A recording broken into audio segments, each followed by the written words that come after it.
Coming up on Up at Noon, Brian talks to Key and Peele about cats, nature's animals, Rita Repulsa, repulsive or just kind of stupid, and the Olive Garden continues its war on Italian food. Brian's very mad. All that and more right now on Up at Noon. Not live. Sorry, not live. My bad. And we're gonna get married, and we're gonna fall in love, and we're gonna be the best friends, and it's gonna be so good. You can't keep doing this. I love you. That's not. I love you. It's not. Stop it. Oh God! Stop it. Hi everybody. Hey, welcome back to Up at Noon.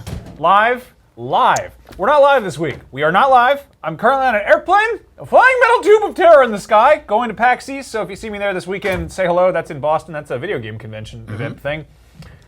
Hey, Zach. I guess we're still doing this. Anyway, as always, you can watch us normally live, or here are different ways you can watch us on Xbox One, PS4, Roku, Twitch, YouTube, Apple TV, and of course, IGN.com. All of those things are apps or something. Yep. You can use Twitter to tweet at us using a hashtag Up at Noon, or just use our Twitter handles, which I hope you follow us on there, because where else are our jokes going? How else will you tell us how bad we are? This week we are sponsored by Quantum Break. It's a fine game about a good friend of ours named Iceman, as he jumps around and flips through time and does cool bullet stunts. It's not his name. Not his name, Sean Ashmore. Yeah, Sean better known Ashmore. as Iceman. No one calls him Iceman. Iceman. Stop Anyway, doing that. we've got a surprisingly good show in spite of the fact that it's this is a great off show. to a horrible start and not live. It's a really good show. We are covering all the hottest stories from the first half of this week.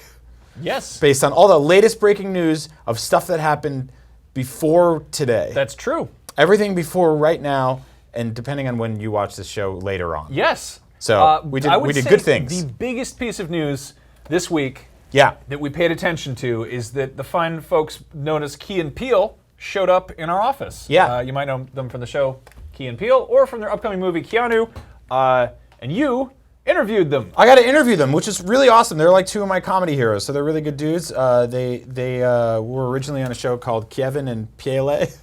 That was in Spanish-speaking countries. Here in America, it was called Key and Peele, and their new movie comes out August 29th. So let's check in with those bad dudes and see what they had to say right here in these chairs, but with different clothes.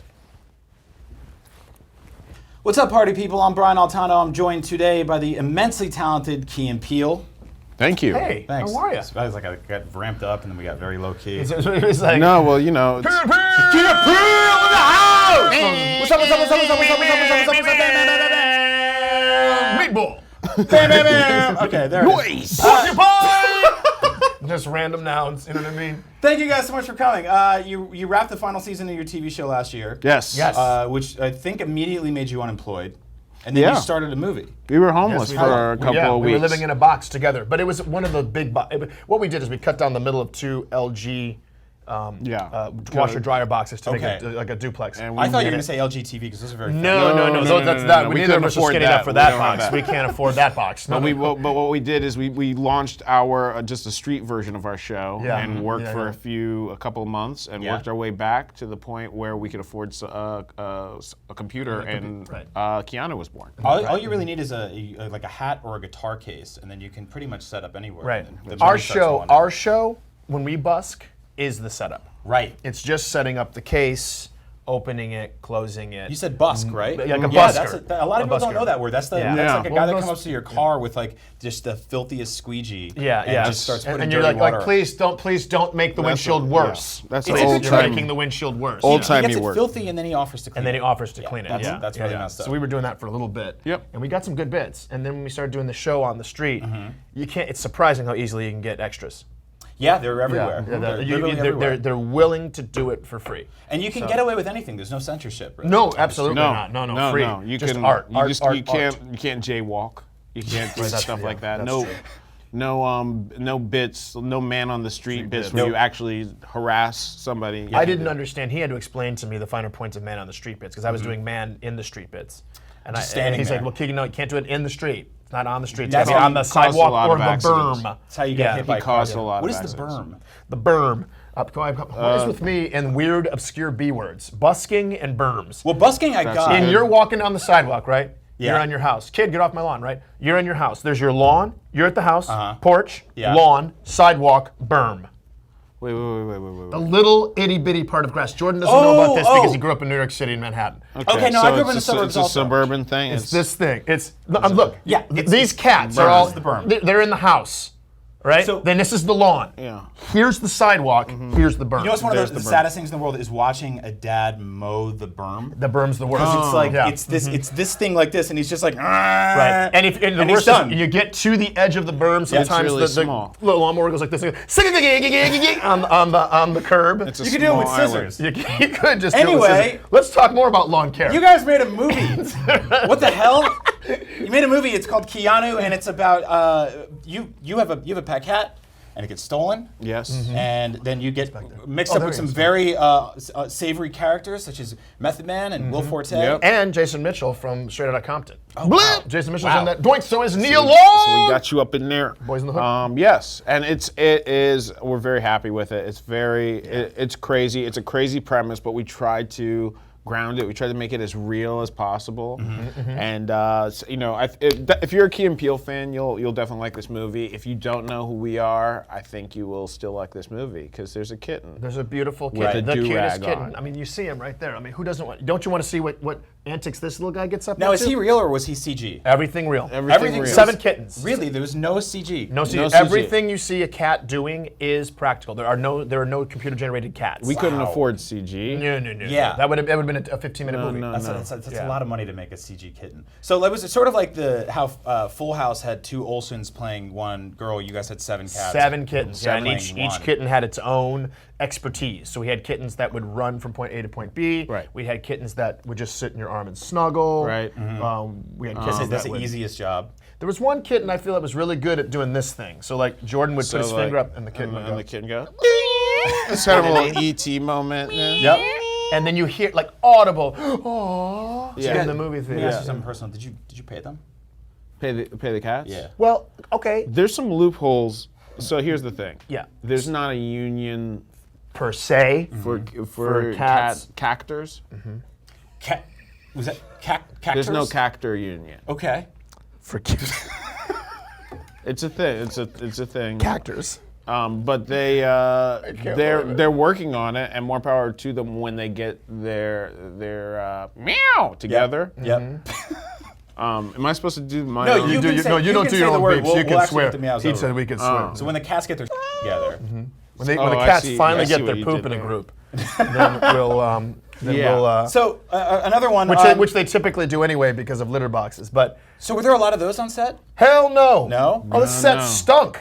That stunk. I mean, people were getting staph infections. People There was were- Are you feces kidding all me? over the place. Cat feces. Yeah. So these cats are just over your set? everywhere. Just Many takes where. all over our work. Yeah, exactly. Many takes where we would be, walking a scene like, "Hey, man, whoa, Whoa, what the slip. hell was that?" and then awful. nobody He slipped yeah. in the pee and See, it's that's, just, it's like you always see Looney Tunes cartoons about the banana peels and stuff like that, but it's really the cat. Cat number urine. one. Number it's one. the cat urine. Cat urine is Cat terrible. urine and then dog feces. Okay, so none of those The things. most slippable of objects. You won't be able to like feel or smell or see any of those things. I mean, maybe in like 4K in a couple of years when this movie gets Yes. it's released. But so you guys, you went on doing a highly successful TV show for years, which is like it's formatted incredibly differently because you guys you got to do a lot of experimental stuff in the way sort of a bit ends. Like one of my favorite things you guys do is you'll be like, here's the setup, something horrible happens, and it's like, oops, bye. Like your French restaurant thing, which is like, I don't know how to speak French, have a great Yeah. life. Yeah. Or the dentist office thing, which is kind of like, Yeah. right. It's what called, were you going to do to It's me? called you just leave the scene. Yeah. This is it's in It's called improv. the walkout. In improv, when a scene is going really well or really badly, you learn to just leave. Yep. And leave your partner on stage. which is a great, So great we do gag. that. We do That's that what we on do tele- it- now we do decided it with to do that on sketch. television. But yeah. you can't do it. It's harder to do in a movie, right? Because if you leave in the first 5 minutes, you're like, oh shit, I got to do another 90 minutes of this thing. Right. Yeah. No, that's that's- the first cut of My Dinner with Andre. Yeah. Was actually while LaShawn walked out in the first 5 minutes.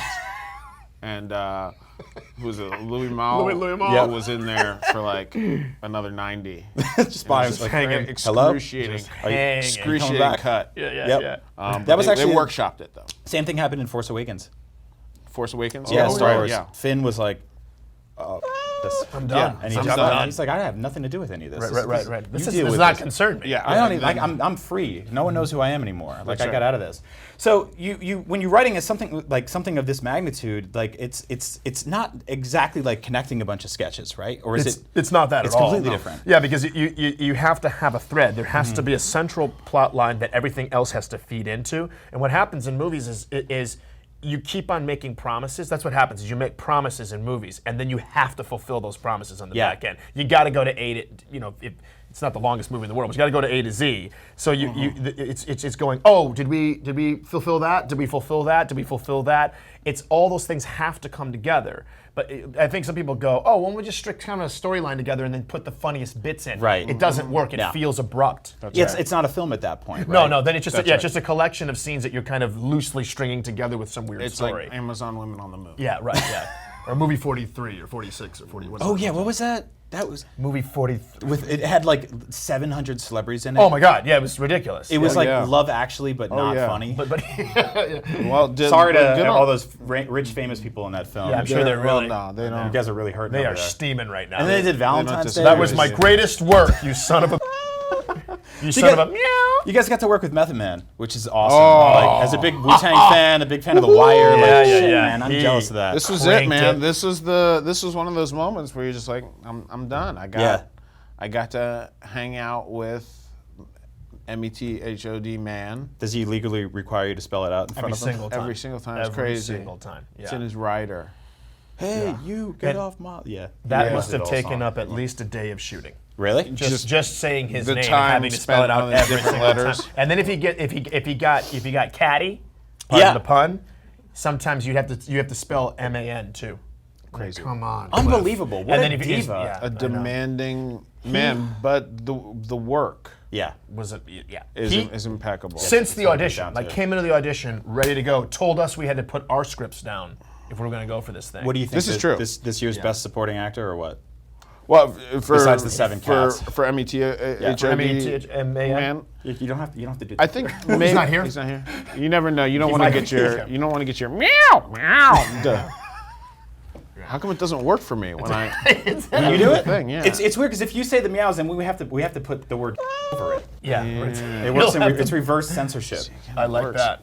So you have this thing in the 4th season of your show where you guys are in your, it's sort of those interstitials. You're in the car, you're driving around, and you're looking at each other, and you're kind of saying like, "Hey, we made it. We're famous now. Like, I think like we can pretty much work forever." Do you feel that way now that you got out of the TV show? You're doing the movie. Does it feel like you're like, I think we kind of have the creative freedom to do whatever we want for the rest of our lives now? Well, I don't know for the rest of our lives, because the thing is, it still has to. You have to. I don't know. Hollywood's a fickle bitch. But Vegas lives forever. You guys could do So one we of could those do like a- Wait a Britney minute, shows. is that a phrase? Hollywood is a fickle, but Vegas lives. That's a phrase. It feels like Yep. It feels like Betty Davis said that. Underneath Davis it said says it's Britney, bitch. Yeah. it's her and Hollywood is a fickle, but Vegas lives forever. brought to you by Tom Jones. Available 3 nights a week forever. Yeah. In Vegas. At the Flamingo. So is this something you guys can do? You guys feel like you can It keep does making this go? afford you new opportunities. It absolutely affords you new opportunities. Yeah.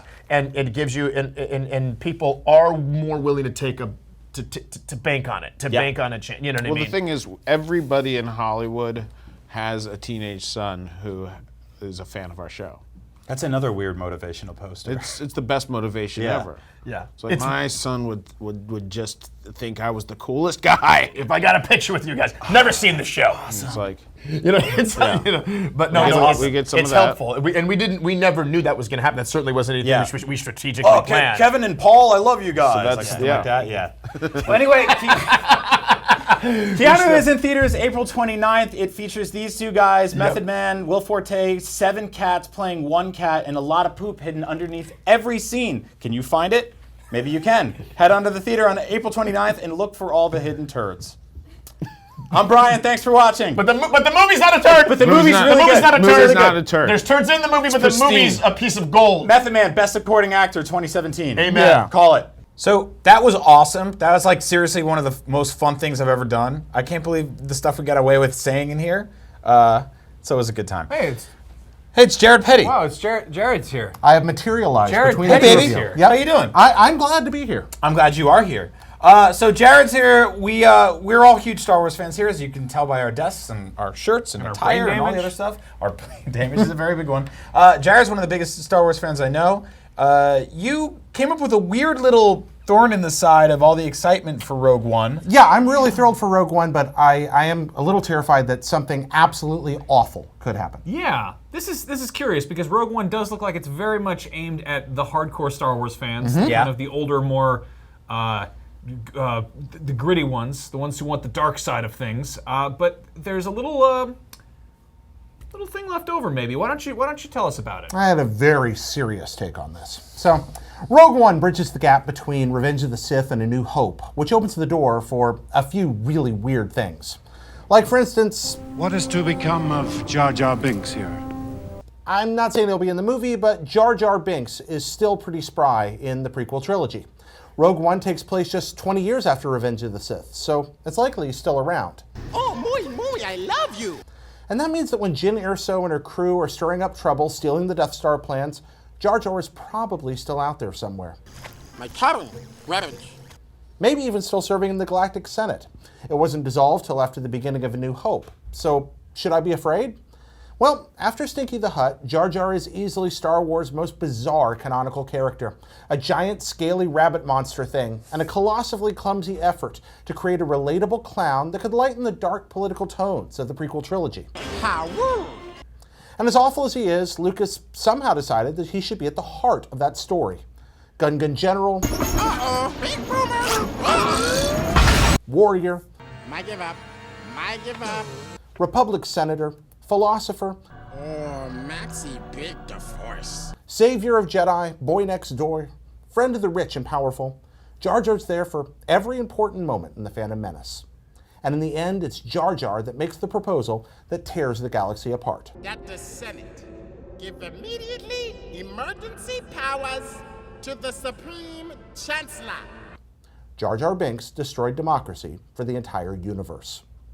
Every aspect of his character's execution was an utter nightmare.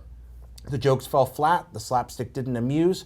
Jar Jar felt like an invader from a much dumber galaxy who landed in the Star Wars universe. Are you brainless? I spec. Frankly, Lucasfilm really stepped in it with Jar Jar. Rogue One is the first new Star Wars movie set between the trilogies, which opens the door for the return of some comforting, familiar material. Heck, there's even a great chance that they'll give us a better final James Earl Jones voiced Vader moment than that awful no. But Jar Jar doesn't deserve the dignity of an on-screen send-off, so let's remember him the way we remember other great disasters, like batsuit nipples, as mistakes that should not be repeated. And let's leave the story at that. Nice work. Very sweet I of have you. chills. No, you are. So, Brian, you raised a really interesting point the other day, and Jared, maybe you can speak to this, but if you watch the prequel trilogy, and you pretend that episode 1 never happened, so if you don't watch the entire prequel trilogy, if you start at episode 2, Jar Jar's role in that is so kind of scaled back. He's really just this weird alien who shows up for a couple moments, and they're like, Jar Jar, why don't you take over? And he's like, okie day, and you're like, if you hadn't been totally overwhelmed by him in Phantom Menace, he'd be sort of just this weird, out-of-place alien, which that's honestly some of the best aliens in Star Wars. I mean, it's the kind of character where like we would actually probably buy his toy. 'Cause Yeah. it's like, oh, he's I mean- cool. He's like this weird, goofy Roger Rabbit-looking senator. He's also incredibly subdued by those movies, right? Oh, well, kinda except for the Yeah. moment where he destroys the Republic, yeah. Right. There is I mean, that. his political leanings aside, which is utter stupidity. A lot of his slapstick, goofy, sort of like fumbling down the hill kind of nonsense is really kind of gone by that point. It is, although they did bring it back for Clone Wars. You know, there's some Yes. pretty embarrassing Jar Jar moments I'd there be as well. pretty okay seeing Jar Jar in Rogue One as long as it wasn't overwhelmingly so. Like, if he showed up for a bit and everyone was like, get him out of here, I'd be like, no, that's funny. That's interesting. I'm glad you're able to think that way. I think if he were in it, I'd want to cover my body in gasoline and set it on fire. That's kind of my feeling on it. All right, well, you know, So, you know, I mean- different strokes, different folks. Yeah, some people are into stuff, and other people want to burn. Yeah. Yeah. Well, Jared, thank you for joining us. for We've having got me. some other stuff we got to talk about, so get out of here. Yeah, leave. You got it. I'm just kidding. I mean, thank you so much for coming. Yeah. Thanks for having me. But really, Get out of here. All right, I'm leaving. Get out of here. Fine. Be that way. chair. You can take the chair. a chair, Tim? All right. Can we get this monster off the screen behind Get that us? thing out of here. This nightmare Yeah. frog. Also, Stop doing what that. angle is that? What is that for? Why do you keep doing that? It's weird. Oh All man, right. we still have plenty of more show to do. Oh, good. So here's the here we thing. are.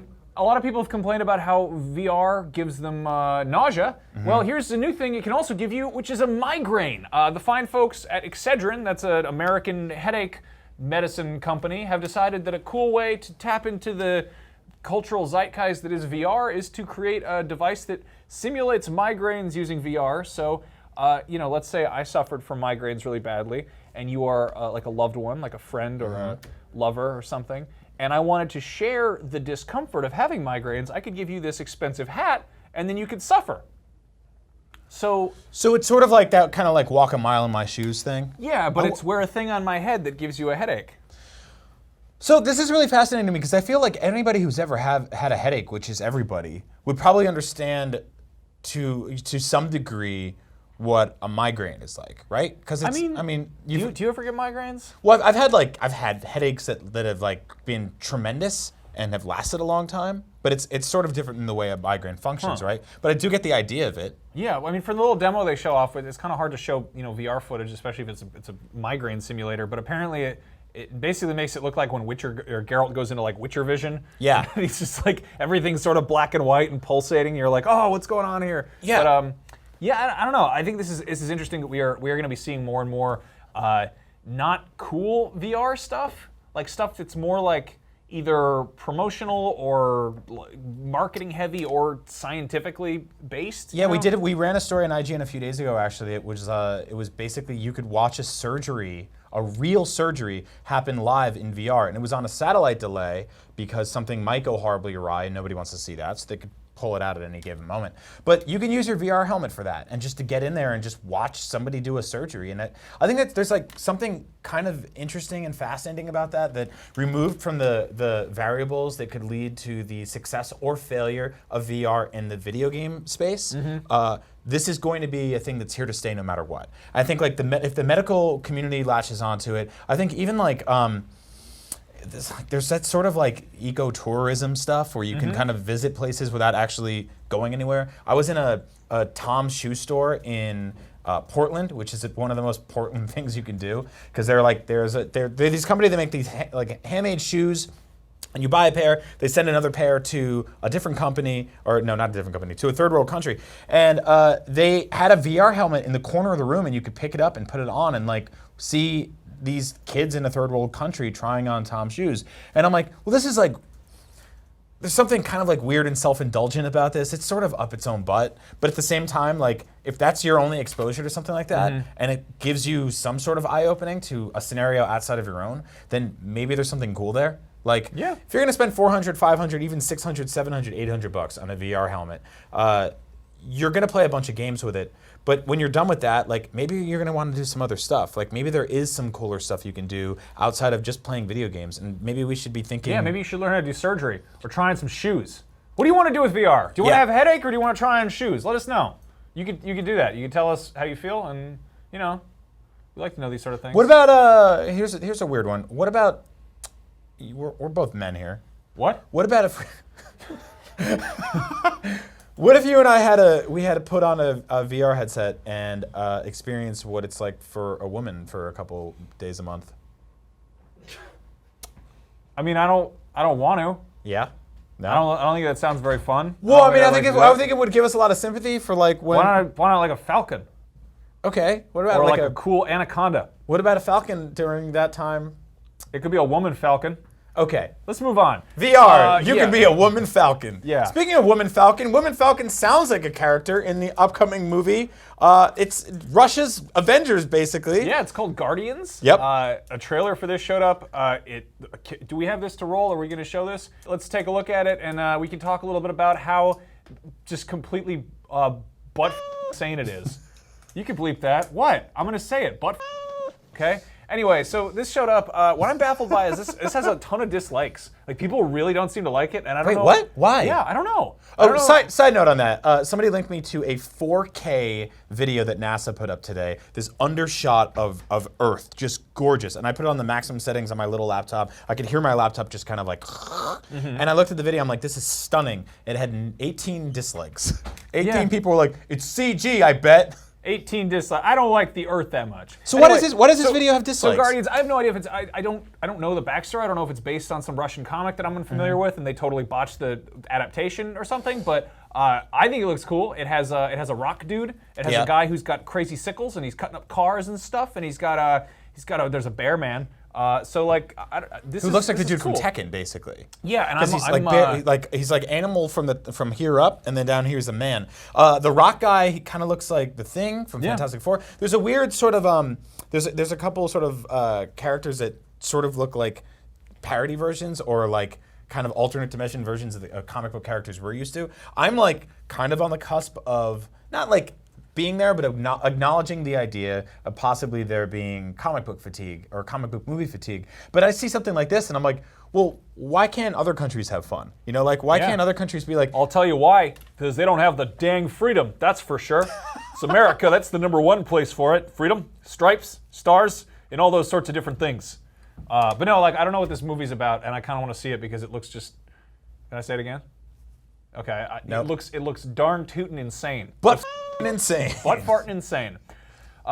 So Guardians, Wacky Town, Crazy World, Russia.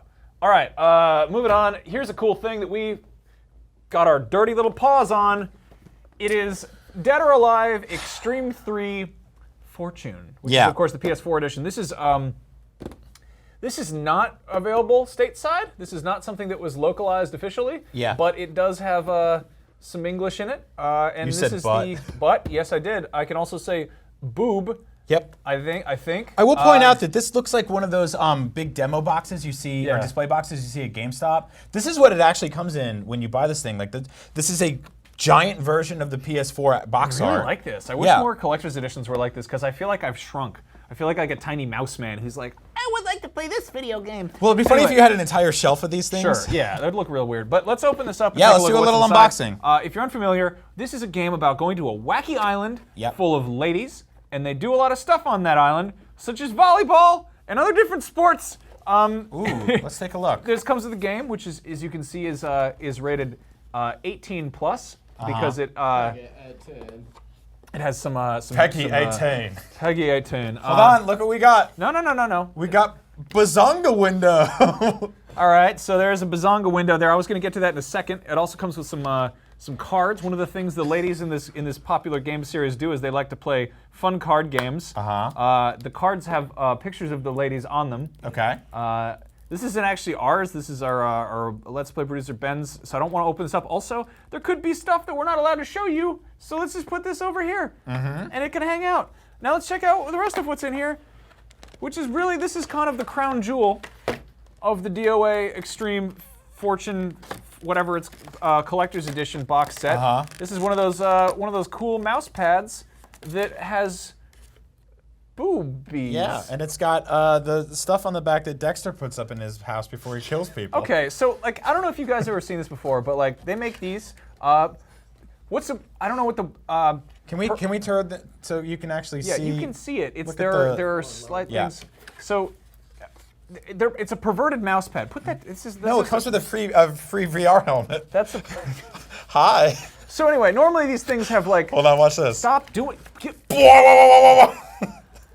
So normally these things are like they're like bigger ones, and the idea is that you do the mouse and you're like, man, my wrist hurts. I don't want to get carpal tunnel. So you're like, you put your hand on there. But like I don't want to be like a pervert here. But like I feel like if they're going to be making a mouse pad based on the characters from this popular game, maybe they should have done one that is more ergonomic. Yeah, I see what you're saying there. Just I don't think it's going to be enough wrist support. Yeah. I'm worried about that. I'm not trying to be like Knowing the people who would buy this, your wrist will need all the support that they can get. Then of course there's. You want to see a cool? Watch this. You ever seen anyone do this before? She reminds me of the senator from X-Men when he turns into a fish boy. Oh, and shows cool, up at the storybook. beach. Comes up with a cool bit of story reading. My wedding photos are in. Yes. A cool new mechanic that this game has in it is it's very erotic. Yeah. And the women become wet when they go in the water. Yeah. Oh boy. Okay, I guess we can sort of show that. I don't even know. I don't think we should. I don't know. It's they don't. There's no actual nudity. There's just computer women. Yeah, so this book was put in here to remind people all over the world that for literally hundreds of years now, this is the way to look at stuff like this. Not in a video game. I like that they If used. this is what you want, they already make I think these. it's amazing that they created an entire game.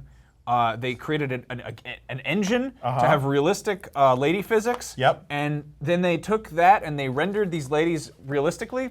And then, they put them in a book. Yeah. And it probably would have been faster just to take photographs of bikini ladies and put that away. And Stop remember, doing that. We're done with VR that. is the future. We're done with this. We're done. This is going away. Anyway, Dead or Alive? Extreme. I'm serious game journalism. Let's unbox the booby box. Booby box. Look, we got that entire segment, and I didn't say the word bazongas once. So Max, we opened up the box and we took all the weird round things out. How does it play? Let's check it out. Here's DOA Extreme 3, otherwise known as Return to Bazonga Island. Boing.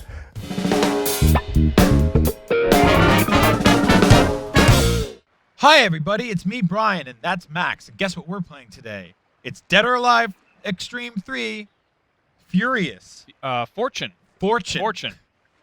This is a game about a bunch of ladies who are stuck on an island with nothing to wear but erotic lingerie. Yeah. And they have to go on different adventures. And I don't know what else it's about. Yeah, this is the Japanese sexy version of Lost. Yeah. Sort of like Far Cry, but if instead of guns and bears, it was just braziers. So who's your favorite lady that isn't real? I like this one because she is Ninja Gaiden's friend. Okay. Kokoro, I believe, is Japanese for acorn. Yeah, she's wearing those SARS masks on her knockers. Oh, good. I think I think her boobs have a cold. Uh-huh. I guess you could say she has a chest cold. Okay, so what do you like? I'm a big fan of the shark. Is there an Italian one? Let's see if there's an Italian one. Japanese. Let's pick the military one because no one can see her camouflage. The one with purple hair. Purple hair? Yeah, down Okay. All right, here we Ayane! go. Yeah, so Ayane is an 18-year-old Japanese ninja woman. I pushed the back button because we're playing on a Japanese version of this because it never got localized. A fun fact about just skip it, just stop. A fun fact about Japanese games is that in American usually X is yes, okay, good job, and in Japanese that means back, and circle is yes. So I'm going to hit confirm and try not to screw that up again the same way I just did. So here we go. Off to a great start. We'll see if that runaway ninja is the real deal. Runway Ninja. So we're on New Zack Island now, which is sort of like the sister city, the New Zack City. Which is that movie where a bunch of people got shot. So, this is a really good-looking game, graphically, in terms of the graphics. Yeah. They did a good job making them. Yep. This woman actually stole a bunch of stained glass paintings and wore them.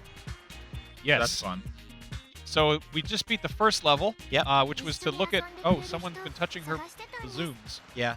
She had an altercation with Do I have to fight her? a very small Yes. power monkey girl. Yes, I would like to fight her. Yeah. You're welcome. All right, so, oh, cool. We've made good friends with Acorn. Yeah. So here we are on our first day in this lifeless dystopia known as New Zack Island. During the daytime, you can do various activities, go shopping and relax, and in the evening, the horrible giant wasps come out of their nests and chase you about the island. So, butt battle. Okay, I don't know why we would do anything else, literally anything else, but play that game. Butt battle. Butt battle. How do I do it? Is it the pool? We're going to the pool. We're going to the pool to battle the butts. Butt battle! Yeah. Bump, bump, bump, bump, bump, bump, bump, bump, bump. All Butt right. battle! So here we're going to use our tushes or targuses. Yep. Or tartarangas to bump each other's butts off the side. Everybody thinks this game's about bazongas, but bad news, it's actually about other stuff. Oh, no. Stop it. Quit it. You get... This is, for the record, this is horribly unsafe. Yeah, you gotta be careful. So this is actually, this is what happens with, you take all the characters from Super Monkey Ball and you turn them into people. This is a cool new dance. It's called, Why is this a thing? what do you mean? Like, why? No! The butts are bashing again. Why did this happen? Butts all bashing up. Yeah! Suck it, idiot. I win. Who blew Never that whistle? come on my raft again. There's nobody here. Where are the people on this Oh, island? her brassiere started to fall off. Where is everyone? There's no one here. It's probably the off season on account of the huge giant wasps. Everyone's gone. There's no one working here. All the people are gone. This is like Fear the Walking Dead. You ever been to a resort? Yeah, there are They're people so work there. scary. But people work there. I don't know, man. You ever been to a resort in another country? Yeah. Scary. Yeah. All right, well, what do we jump into next? I don't know. I guess we should do one more Yeah, let's do one more. cool. Let's do tug of war. Sure. Do some rope battles. Ropes. Yes. Throw All some right, ropes so at we're the gonna feint. Yep. Wow, this is super unsafe. Also, is that a rope or like No a one large works candy? here. Where is everybody?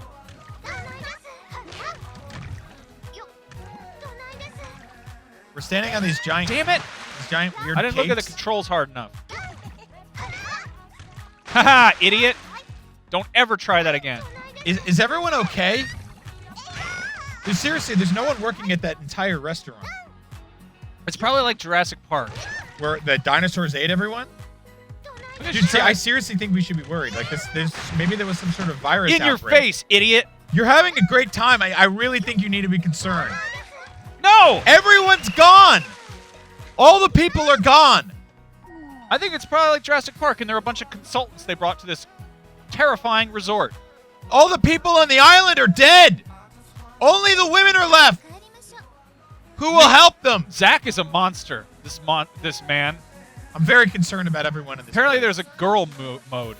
Anyway, thanks for watching us play Dead or Alive Extreme 3 Furious Fortune.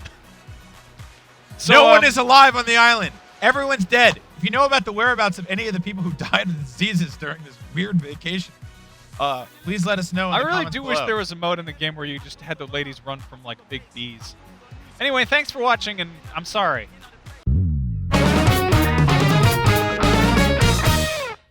I think we handled that with about as much maturity as was expected of us. I'm still genuinely concerned that there's nobody alive in that game outside of like those 7 people. I really want a mod where there's just bees. I think that'd be cool. Well, how about like a bartender or like a There's a cook? bartender. Where? There's no bar in the. We played like 5 minutes of the game. I don't know what's in that game. No one's alive in that I game. should probably take it home and review it to be sure that there's nobody else on the island. Oh Just check yeah, for why don't you take the survivors. book too? Maybe the mouse There might pad. be important backstory about what the bartender's doing. Mm-hmm. All right, so that's a beautiful game running on PS4. PS4 is a cool system. A lot of people have PS4s. Do you have a PS4? I have a PS4. You have a PS4, right? I do, yeah. PS4s are fun. Well, bad news, everybody. They're making a new one. It's called a PS4.5, apparently. This is a rumor that's been flying around that seems to be like a thing that's going to be getting announced at E3 this year. Sony's basically doing a PlayStation 4 Neo, PlayStation 4K, PlayStation 4.5, whatever the hell you want to call it, and people seem sort of pissed about it. So we reached out to you guys. I went in the Podcast Beyond Facebook group. That is a group dedicated to PlayStation podcasts we do, and I hopped on Twitter and I said, in 4 to 5 words, describe how you feel about the PlayStation 4 Neo 4K, whatever the hell you were calling it. Let's see what you guys had to say. I like that you limited their words. That's good. I thought that was clever. So here's what you have to say. You, viewers. Cecil Davidson says, unnecessary waste resources. I deleted of, but that was a word. That's 3 words there. Also, Why did you delete of? Because the kerning was all weird. I couldn't get it to do. You made him sound like he doesn't know how to write 4 words. Okay, unnecessary waste resources. I would say are dog toilets. Like that's a waste related. Anyway. Yes. So, I mean, I guess you could also argue that a PlayStation is an unnecessary waste of resources. Well, too. no, I mean, I think it's sort of correct because if they're scaling their development to make 2 versions for each thing, it's a little different than just making a PC game and being like, this is what it's like at max specs. They basically have to at some point split off in different directions. Sure. It's kind of like when they were making games for the Wii. and also making games for the 360 or the PS3 at the same time. Yes. And they're like, here's the kind of weird pared down version. Yeah. Yeah. Either way. I mean, that said, there's really like there's no here where we are. Like this is always constantly new history. That's the cool thing and the terrifying thing about the video game industry is it's always shifting and changing. So moving on, we've got this is another one is Giancarlo Pantalone said affordable 4K media player, which I think is hitting the nail really hard on the head. Oh man, so that actually sort of can work the same way Sony Trojan horsed the PS2 to be a DVD player and also just get in everybody's homes. PS3 was a Blu-ray, and PS1 was a CD player. Do you remember at a time when not everyone had one? DVD players were like incredibly expensive when the PS2 came out, and Blu-ray players were incredibly expensive when the PS3 came out, and that was a way to just get them in the home and also be like, oh, guess what this thing also does? Play tons of awesome video games. And I mean, the PS4 plays Blu-rays and it does, Netflix and streaming and stuff, but like, I mean, maybe this is what they're doing with that. Like maybe they are planning ahead and being like, okay, so people are going to be getting into 4K stuff soon. We don't know anything about what the optical drive on this thing is or if that's even going to be a thing in the future for 4K, but I guess we'll have to wait and see. Moving on.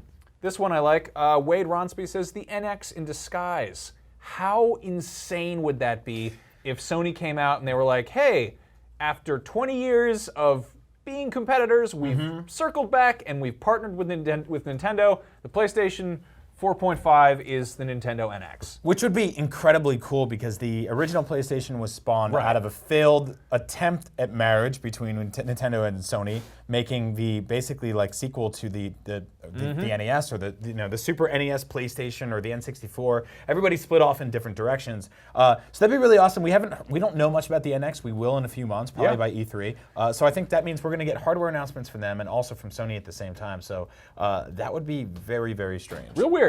All right, moving on. Into it. Here's a good one. John Benjamin Tomlinson says, middle finger from Sony. All right, to the point. I guess I can see that. A lot of people did kind of, people are early adopters. People jumped on the PlayStation 4. That was, that was 2 years ago at this point? A couple years, almost more than that, 3 years ago. Yeah. I think you're totally right on that. I mean, the thing is, like with iPhones, with computers, there's sort of this precedent to upgrade every few years. With consoles, we're led to believe that you're going to buy into something that you're basically backing a horse in a race that's going to last for a long time. But it looks like they might shoot this horse. Yeah. Make glue. Can't have that. All right, moving on. I like this one a lot. Stephen Avila says, even prettier giant crab monsters, and that is why we play video games, to see crab monsters in real life without having to go outside where it's scary. Do you understand the reference in that one too? It's giant enemy crab, actually. I love that so much. But yeah. Genji 3 features real-world environments based on actual history. Now here's a giant enemy crab. All right, fair enough. All right, moving on. This one is a subtle little nudge. This is from Twitter. This is Gordon McCasey. He says, the new PS4 XL. Yeah, Nintendo bugged a lot of people when they put out the new 3DS and then the new 3DS XL, and basically like, the naming convention isn't really solid there because once the new thing is old, then you go in there, I would like a new thing of this, and they're like, do you mean you want one that's not refurbished, or you want so anyway. Interestingly enough, the 3D or the 3DS XL or the DS XL was basically designed for an elderly crowd, people who were really into Sudoku and Brain Age and stuff like that, so they could have a bigger sort of screen real estate instead of holding this thing up close to their eyes. But a lot of other gamers adopted it because they're like, oh, I want a bigger 3DS. Or I got DS. real big mitts. I'm a grown boy, and I'm a big boy with big burly hands. I want to be that Ace Attorney with my big thumbs. But the new in that word is referring to the new 3DS, which came out last year and has not truly proven itself as a stepping stone between the 3DS and whatever's next. It was sort of somewhere in between. Nothing was really utilized for it. So that's totally somewhere where the PS4K can go. Who knows? One thing I really hope is that they don't do the whole like nonsense Apple thing where it's like 3GS, 6S or whatever. Like maybe PlayStation 4 Plus, just something where it's like if you're going to be doing weird iterative installments, you know. All right, this one I like. Ziliak just says, I mean, I guess. I mean, I guess. Yeah, that's a pretty good explanation. Then of course there's Hardcore Otter. I'll wait for the announcement. Which is correct. That's what you should do. None of this is official. None of this is real yet. It's all just speculation and people on the internet shouting about nothing because we're waiting for E3 when they actually announce cool stuff in games and new hardware. I agree. On that note, let's talk about something else worth getting outraged about. Before we really know what it, what it means.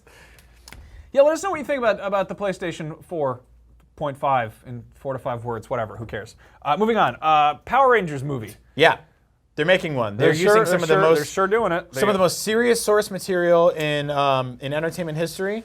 Is this angry lady wearing inflated pajamas on her head and screaming at something off screen? This terrifying moon witch who lives in a hole in the moon. This lady that looks like a mid-90s McDonald Land villain. I just sort of deflate like a balloon when we have to start talking about the Power Rangers movie because like I'll see it. I think it'll either be really fun or really stupid or both. But it's Power Rangers. Again, you can only take that source material so seriously. They have a man who plays a flute and a dragon comes out of the water and then he gets inside it and... Anyway, here's what Elizabeth Banks looks like as Rita Repulsa. Let's take a look. Yep, she sure does. Yep. You know, do you remember when the Spider-Man movie came out in 2002 and everyone's like, the Green Goblin looks like a Power Ranger? And they were kind of right. It's sort of weird because we've come full circle and now Rita Repulsa looks like the Green Goblin. Also, why is she green? Why is she carrying all of these ropes or belaying equipment? Is that like a really skinny snake? What's happening there? Why is she holding that? I mean, she kind of looks like Madame Hydra from the Wolverine, like this green scary woman.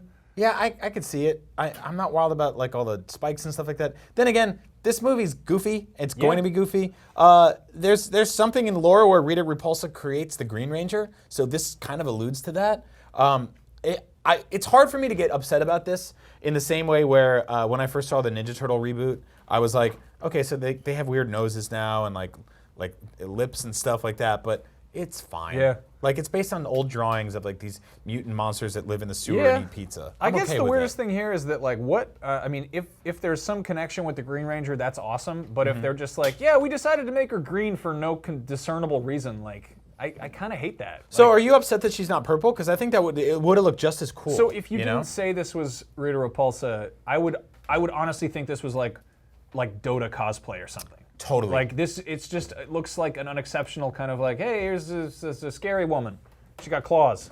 Or she actually looks like something from one of the X-Men movies. Yeah, that like too. You said. Like All it's right. very odd. So anyway, whatever. let us know what you think. Are you upset about this? If you are, that's fine, but have a good reason behind it. Yeah. I'm sure the movie's gonna be fun and goofy and I think stupid. They would have pissed off a lot less people if they just done like, oh hey, here's what the Power Rangers look like. Yes. And had like a cool photo of them all posing together. Or just, let's wait for the trailer. Anyway, I found something on the internet to be actually angry about as an Italian adult man. Olive Garden has announced their new war on Italian food, this massive onslaught against my peoples, their heritage, and the beautiful food that we've created for the earth. They have this new line of lasagnas that are just like pure nightmares. Now, I could describe them to you, but I think it's better if we actually take a look at them. All right. Lasagna I want to just trigger warning. Yeah, trigger warning. If you get upset at the sight of lasagna accidents. Yeah. So here we go. Yeah. Now, lasagna is one of the most age-old, beloved things you can make. What is that? What is that? First of all, lasagna is supposed to be like vaguely organized in the way it's layered. It looks like the end of Starship Troopers. Yeah. And they go up and they're like, it's afraid. It looks like the end of Alien Resurrection when that thing gets sucked through the hole. Yeah, it looks like the end of a science fiction film from 1997 is what we're getting at. So it looks like Event Horizon. So here's what's going on here, because I feel like I have to actually do like a rewind theater on this stuff right here. So there's a base lasagna down there, right? Which I think at one point had some good ideas in it. You've got sort of a bechamel cream sauce. You've got the layers of pasta. You've got tomato sauce. Now they've also now taken that, covered it with what these look like are these like flapjack pierogi dumpling looking things. That's on the left, and then breadcrumbs all over the top. You don't need to add more breadcrumbs to that. On top of all that, there's even more cream sauce. It's Alfredo cream sauce drizzled all over this thing to make it look like it was just melting. I think drizzled is a little bit, it's really slathered. It's slathered or shot or squirted. Moving on. Now over here, so this is the chicken parmesan lasagna. It looks like all of it's trying to escape from itself. I love chicken parmesan. I love lasagna. Great. I will eat them on separate plates. I'm glad that they made a theme restaurant based on John Carpenter's The Thing. Well, it looks like when you buy these two things at a restaurant and they give it to you to go and you take it home in the car and you're like, oh, it's all on top of each other. And then you just microwave it because you don't care because it's 2 a.m. and you've been at the bar. So this is like, it has the word homemade somewhere in it, which is, I feel like is a lie. That's cute, yeah. Let's take a look at the next thing. This is the ravioli Alfredo lasagna, which sounds like a fake Italian name in a name generator. Layers of pasta marinara sauce and Italian cheeses topped with indulgent cheese-filled ravioli, rich and creamy Alfredo sauce, and toasted Parmesan breadcrumbs. And then thrown into this weird wax vomit sculpture over here. Yeah, it looks like if you squint a little bit, it looks like a fly eating. Do you know a little secret about the Olive Garden that they actually admitted? They don't salt their water in their pasta, which is like literally step one. Yeah. Now we have the seafood lasagna saute. The word saute is small. You know why? Because that's not lasagna. That's just pasta. Yeah, that's... And I think a fried lemon. An open-faced twist on a classic. It's fundamentally... No, that is not... That's like, we made cool pizza rolls where we folded a pizza in on itself. Try a calzone. No. No, that's just a bowl of pasta. Yeah. Olive Garden, get it together. All right, cool. Then, of course, there's... Oh, good God! Stop it! Here's how it looks like in the wild. That's our good friend Pizza the Hut from Spaceballs standing next to him. Actually terrifying. This is his wife. This is his beautiful wife. That's Alfredo the Hut. Okay, I'll give it to you. They really did nail it. That's cool. So, Spaceballs fans, be excited because they're making food just for you. Olive Garden, worst case scenario, just keep eating the pasta and breadsticks until you're dead because they never end. They never end. Okay, so I collect Boba Fett toys because I have big holes in my brain. Do you know how many of them you have by now? I lost count. Like, they keep showing up. I got this one. Yeah. His little thing. He's got Dengar grabbing his horn back there. There's one that I probably won't be getting because it's a little bit out of my price range. Oh, come on. A little bit. Sure? They announced a Boba Fett life-size figure. Yep. Is this Hot Toys doing this or Sideshow? I forget. It's someone fancy. You got the note there. Well, it's coming up. Don't worry. Who cares? I can't afford it. I might as well not even care. So it's a life-size figure. It's Sideshow. Yeah. Sideshow makes really good stuff. Do you have any Sideshow? I have the Sideshow Boba Fett, which is pretty cool. There's a Hot Toys one that's nicer, but it's $100 more. So when usually people say scale, right? Like you have different scale Boba Fett. So generally speaking, these are 1/6 scale here, which means 12-inch, which means if this is a 6-foot man, this is 1/6 of his height, basically. Yeah. This is a 6-foot man. A life-size man. This is a full-bodied man. He's got an adjustable rangefinder. He's got head articulation. How exotic! He can look around. His breastplate thing lights up there. He's got a very realistic EE3 Blastech blaster rifle. He's got his, as you can see by the green gauntlets, this is of course the Empire Strikes Back version. Mm-hmm. He's got that stupid thing in his chest that I have a tattoo of. See, look at that. I got problems. Yeah, look at that. And then, he's, if you have a Carbonite Han Solo laying around, then they pair together nicely. I like that he's got his nice base plate that looks like the carbon freezing chamber floor. So there's the price. This is where it gets hard. So it's $8,495. You have to spend $850 today to reserve it. $637 in tax and shipping. Not listed yet. Who knows? I mean, what's it cost to ship a man?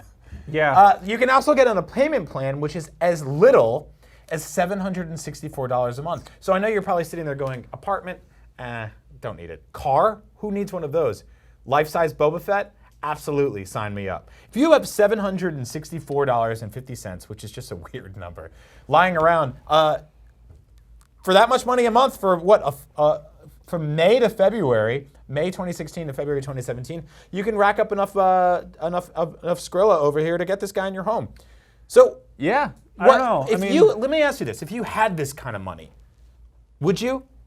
No, I wouldn't actually. I'll be honest, because I think you get to a point where I kind of like the weird, stupid toys better. I'd rather have a bunch of Boba Fetts than one super big life-size one. Or conversely, if I got this kind of money laying around, I would commission a suit of Mandalorian armor that I could wear. They don't say anything about this here about whether or not that actually is removable. I don't know if people would be undressing him and stuff, but you could just as easily get a costume and then a mannequin and rig that up. And then if you want to go to a convention dressed as Boba Fett, then that's badass. There you go. But I don't get the a full-scale figure.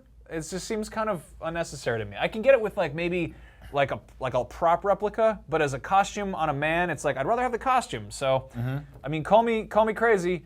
Go figure. I don't know. What do you guys think? What character would you pay $9,000 to have a life-size version of in your home? That's a weird question, but I love it. I don't care. Absolutely.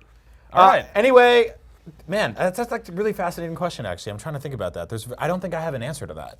I don't think there's anything I just want standing in my house forever. Yeah, I'm not really wild about life-size stuff. That said, I do have a life-size cardboard cutout of Boba Fett in my house. Oh, so you would do this in a heartbeat? No, I wouldn't do it in the heart. I did enter the contest. They had to give that away, which is a weird thing because if I won a contest for a life-size Boba Fett that's worth $9,000 and I couldn't talk about that because people would be like, dude, seriously, you work at IGN, you already get free crap in the mail. You have a desk covered in Boba Fett's, but I'd be like, Yep. I'd have it like hidden in my house. I'd be like, honey, we're having a friend for dinner.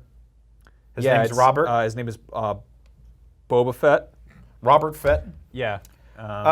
So in other news, in slightly more affordable news that will still possibly last you the rest of your life, there is a McDonald's of the future coming to St. Joseph. Now, that's very fascinating to me. I don't really know what a McDonald's of the future entails, but there'll basically be robots in there that can help you order your food. It's going to be just a massive restaurant. It's basically saying that the construction is going to cost $1.59 million. Lots of food choices. You can connect with your smart media devices and order food ahead of time. But the most important news story in all of this, because who cares about all that, is that you'll have the opportunity to have unlimited French fries. All you can eat French fries. And I think that's probably based on a single sitting. Olive Garden style, as we talked about earlier, when you go in there and you're like, give me the breadsticks, and they don't stop coming until you pop. French fries. Have you ever just devoured an entire bucket of those things and been like, not enough, need more? Well, now you can. Like the supersized fries that they actually got off the menu because of Morgan Spurlock's movie, Super Size Me. It's been a few years. They're back, and now they're bigger than ever. So I don't know where do you even start. Is this something you're even interested in, Max? No, not really. So can I tell you a funny story about this? The McDonald's Monopoly game was something that was going on for the longest time. And I always had this thing where if someone I knew won something, I wasn't jealous about it, but I was upset about it because it meant that I wouldn't.